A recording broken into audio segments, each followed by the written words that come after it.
Star news కి స్వాగతం. సర్వేపల్లి రాధాకృష్ణన్ జయంతి సందర్భంగా లావేరు శాఖ గ్రంథాలయంలో గురువారం సర్వేపల్లి చిత్రపటానికి గ్రంథాలయ అధికారి మురపాక శ్రీనివాసరావు పూలమాల వేసి నివాళులర్పించారు.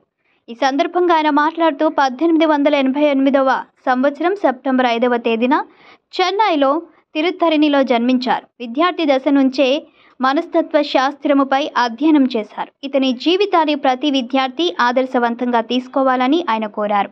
ఈ సందర్భంగా సర్వేపల్లి జీవిత చరిత్రపై నిర్వహించిన వ్యాసరచన పోటీలో ఎస్ రాజేష్కు ప్రథమ, టి రమణమూర్తికి ద్వితీయ, ఎస్ సుజాతకు తృతీయ బహుమతులు రాగా గ్రంథాలయము తరపున వారికి అందజేశారు. ఈ కార్యక్రమంలో గ్రంథాలయ సహాయకులు టి వీరభద్రుడు పాల్గొన్నారు.